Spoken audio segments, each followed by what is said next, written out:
Justin Kemp gave his pregnant wife Allison Cruson a surprise, a fully furnished nursery. On the same day, the couple hosted a small party with all their friends and relatives in attendance. Justin received a court summons, having been selected as a juror in a high-profile case. This meant he would have to spend more time away from home. District Attorney Faith Killebrew was determined to do whatever it took to put the defendant, James Scythe, behind bars. Failure to do so could cost her career. As she stepped out of her car, Faith accidentally dropped her phone, which Justin kindly picked up for her. Before the hearing, all the jurors were briefed. Faith had a conversation with Eric Resnick, James Scythe's defense attorney, suggesting he convince his client to plead guilty. Eric, however, declared that his client wanted a trial. The judge declared the hearing open. James Michael Scythe stood accused of intentionally taking the life of Kendall Elise Carter. Before proceeding, the judge ensured that none of the jurors had any personal connections to the defendant, to guarantee an impartial decision. Then the prosecutor and defense attorney took turns questioning the jurors to assess their suitability for the case. Justin, a journalist who did not cover crime stories, had never even heard of the case before. Faith found this made him an ideal juror. The judge agreed, assigning him as juror number 2. When Allison learned her husband had been selected, she was upset. Justin reassured her that the trial would be brief. At a local bar, Faith gave a speech to the townspeople, promising that society would always stand up for women in abusive relationships. The crowd responded with applause. However, Eric doubted this was about justice, believing their work had long since turned into political maneuvering. The hearing began with the prosecutor's opening statement, where she summarized the facts. A year ago, the defendant James Scythe and his girlfriend Kendall Carter had gone to a bar and drank heavily. Justin suddenly remembered that he too had been there that night. At some point an argument broke out between the couple. Kendall stormed out of the bar, and James followed her. The argument escalated. It wasn't unusual for the pair, they frequently broke up and got back together. But this time Kendall had made the final decision to end things and walked away down the road alone. Justin began recalling more details. That night it had been pouring rain, and visibility was severely reduced. The defense attorney argued that it had just been another dramatic evening for the couple, and James had simply driven home. But the prosecutor countered, asserting that James had followed Kendall down the road and taken her life. Justin remembered being distracted by a text from Allison that night and his car hitting something. The prosecutor continued her narrative, claiming the suspect had pushed the victim over a bridge railing into the river below, leaving her with fatal injuries. Justin recalled getting out of his car to investigate but finding no one. He assumed he had hit a deer. The defense attorney insisted that James Scythe wasn't even present at the scene of the alleged crime that night. During the recess, Justin felt nauseous in the restroom. Another juror, Marcus, asked him what was wrong. Justin replied that the gruesome crime scene photos had made a deep impression on him. For the rest of the day, Justin was not himself. The realization slowly began to dawn on him that he might be responsible for Kendall's demise. Late into the night, Justin reviewed the case materials. It appeared to be a fatal hit and run, but the question was whether it was intentional or not. When Justin returned home and went to bed, Allison noticed his heartbeat was racing. But she had no idea what was truly troubling her husband. Justin couldn't stop thinking about what he had done. The next day the hearing resumed. A regular patron of the bar testified, recounting how James and Kendall had had one of their usual heated arguments that night. They had drawn considerable attention with their shouting. A bar girl had even recorded it on her phone. The girl saw how James followed Kendall across the parking lot, but what happened next, no one knows. Then a bar employee testified, recounting how a man had run up to her that morning before her shift, looking panicked. It was the same man who had discovered the body in the forest under the bridge. By that time Kendall was already showing no signs of life. Mr. Reed found it hard to recall the event. He often walked along those steep trails in the woods and knew how easy it was to slip and fall. That night Kendall had been wearing heels, so it was possible that she had tripped and couldn't stop herself from falling. However, the coroner stated that this was unlikely, though it couldn't be completely ruled out. Another witness testified that he had seen a guy get out of his car on the bridge that night, look around, walk to the shoulder, and then return to his car. The witness believed it was James Scythe. The judge declared a recess. Secretly, Justin went to his lawyer, Larry Losker, and told him what had really happened. Justin truly believed he had only hit a deer. But perhaps he was the real culprit in the Kendall Carter case. Now Justin had no idea what to do. He wanted to confess in court, but Larry advised him against it. If Justin confessed, he could face 30 years to life, given that he had ordered drinks at the bar. Even though Justin hadn't actually drunk any, no juror would believe him. The next hearing took place. This time it was James Scythe's turn to testify. The attorney asked him to explain what had happened on the night of October 25th. James described the argument with Kendall in the bar, which had started because Kendall wanted to move in together, but James wasn't ready. Kendall decided that James didn't love her and walked away. At first James followed her, but then he got into his car. For some reason the road signage in front of him stuck in his mind. Then James just drove home, believing he would make up with Kendall the next morning as usual. In court James, unable to control his emotions, swore he hadn't harmed Kendall. He had made many mistakes in the past, but he had turned his life around. The attorney played a video that Kendall had filmed in the bar shortly before the tragedy. In it James and Kendall expressed their love for each other and looked like a perfect couple. However, the prosecutor wasn't convinced. If James truly loved Kendall, he wouldn't have left her to walk alone drunk in the pouring rain down a narrow road. James had no rebuttal to that. All this time Justin had been desperately struggling with his conscience. It was time for closing statements. The prosecutor, as expected, insisted on the defendant's guilt, while the defense attorney countered. Even the crime weapon had not been found. Now the jurors had to reach a verdict. They all unanimously agreed that James was guilty and deserved the harshest punishment. Only Justin remained silent, knowing that his word would determine whether an innocent person would go to prison for the rest of his life. No one had any doubt about James's guilt. And of course none of the jurors would listen to Justin's arguments that James might not have committed the crime. Everyone just wanted to finish quickly and go on with their lives. Faith made a statement to the press, assuring them that James Scythe would face the deserved punishment and that she would achieve justice for Kendall Carter. It seemed that Justin was one of the few who thought they should investigate the situation further before reaching a verdict. One of the jurors, Harold Shakovsky, a former detective, suggested that the police had been biased against James because he was the perfect suspect. Another juror thought it might have been a hit-and-run accident with a driver who had fled the scene. At that moment Justin's hand trembled, and he spilled his coffee. Harold believed that this was a good theory that could explain how Kendall ended up in the river. His intuition told him that James was innocent. His words caused some of the other jurors to begin to doubt. The discussions were over for the day. Harold called his former colleague, asking for a favor. Faith was annoyed to learn that the jurors were not yet ready to reach a verdict. She was certain that all the evidence pointed to James.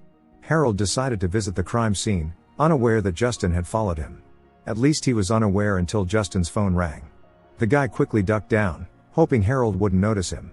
Allison was upset that her husband missed the latest ultrasound before the baby's birth. She was scared and didn't want to go through everything alone, especially since her previous pregnancy had ended badly. Now Allison hoped the trial would end as soon as possible. Justin faced a serious moral dilemma: to stay silent for the rest of his life and go unpunished, or to tell the truth and face the consequences. Faith worried about the jurors' delay in reaching a verdict. Eric said he was simply doing his job. His clients were often guilty, but this time he felt the defendant hadn't done what he was accused of. It's Halloween, so Justin and Allison decide to forget about their fight. Children dressed in scary costumes came to their door, asking for candy. They adored Allison, who was a school teacher. On Monday Harold asked Justin why he had been following him. Justin avoided giving an answer. Harold was convinced that it was a hit and run. After receiving some information from a former colleague, Harold asked Justin to help him identify, by process of elimination, the car that might have been on the bridge on the night of the tragedy. Interestingly, Justin's car fit the description, but Harold didn't suspect him at all. Justin grew noticeably nervous.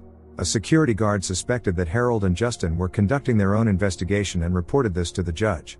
Jurors are forbidden to consider any evidence outside of what was presented during the trial. As the initiator, Harold was removed from his role as a juror for violating the oath. Harold assured the judge that Mr. Kemp had nothing to do with the investigation. The judge decided Justin could remain a juror, provided he stayed impartial. Before leaving, Harold couldn't help but tell the prosecutor that they were handling the case wrong because all the evidence pointed to a hit and run. Faith made it clear she wasn't interested in hearing it. The other jurors wanted to know what Harold had done. Justin explained that Harold had been investigating the case on his own because he wanted to prove James Scythe's innocence. And he had information that hadn't been included in the case.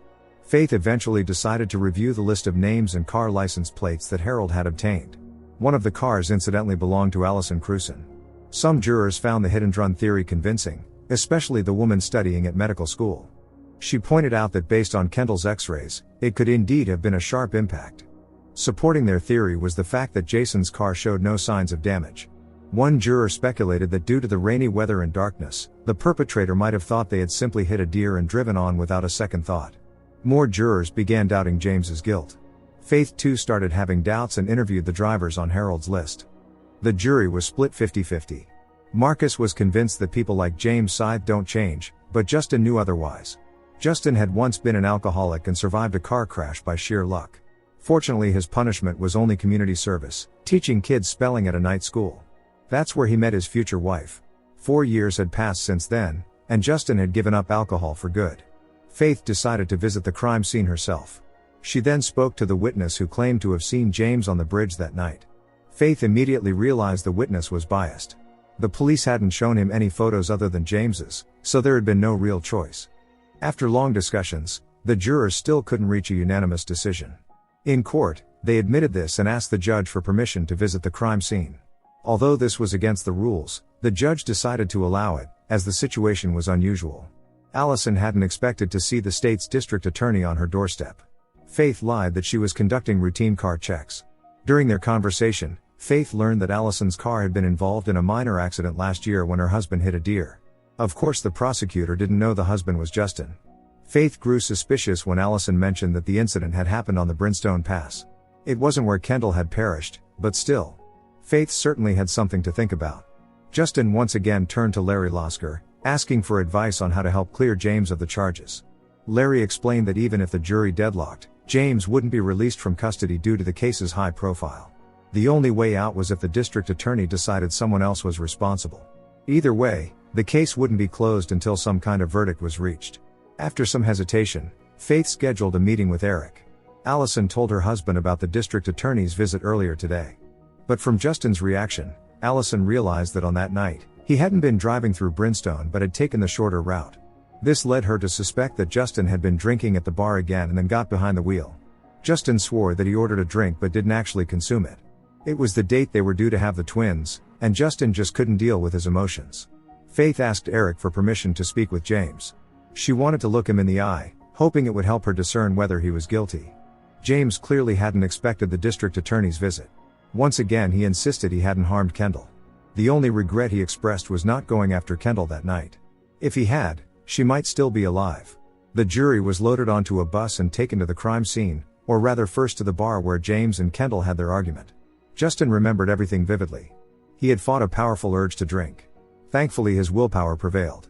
The jurors intended to retrace Kendall's entire route, unaware that the true culprit was among them. That night, Justin had been in a terrible emotional state. He had sobbed uncontrollably in his car while rain poured outside. Marcus grew suspicious, feeling that Justin had been hiding something from the beginning. Ultimately, Marcus didn't care whether James had caused Kendall's demise or something else had happened. In his mind, James was guilty regardless because he had abandoned Kendall that night, and there was no excuse for that. Justin recalled seeing James turn back in his car on the highway. The time came for the next court hearing. The jury had reached a verdict, but what was it? The judge asked the defendant to stand for the verdict. James was found guilty. Faith felt that something was deeply wrong with the proceedings, but at that moment she could do nothing to change it. The sentencing would be announced later. Eric also felt disappointed. That same day Justin and Allison's daughter was born. In the middle of the night, Justin saw several police cars speed past his house. Each time he subconsciously braced himself, expecting them to come for him. It turned out that among all the jurors, it was Justin who had changed his vote to find James guilty. He had no choice and now had to live with the consequences. That morning, Faith received a note from Kendall's parents thanking her for giving their daughter justice. The judge sentenced James to life imprisonment without the possibility of parole. At that moment Faith was lost in thought, while Justin barely contained his emotions. Recalling Allison's comment about her husband hitting a deer, Faith Googled who Allison Cruson's husband was. Seeing Justin's photo, she was deeply shocked. After the court session ended, Faith approached Justin, who congratulated her on winning the election. Faith hinted that she knew the truth. Justin picked up on the implication, vaguely responding that the true perpetrator was a good person who had found himself in terrible circumstances. He had a family depending on him. Sometimes truth doesn't equal justice. Faith found it amusing that Justin genuinely believed this. He didn't want to continue the conversation and walked away. Later, Justin visited Kendall's grave. He would carry the burden of guilt for the rest of his life. Faith wasn't pleased with her new position at all. Eric congratulated her by giving her a flower. Both of them knew James was innocent but felt powerless to do anything. Justin sold Allison's car. His life moved on, unlike James's. That was true until Faith appeared on his doorstep, determined to finish what she'd started. Don't forget to subscribe to our channel not to miss more exciting new products. Also, the authors will be pleased if you leave your opinion in the comments.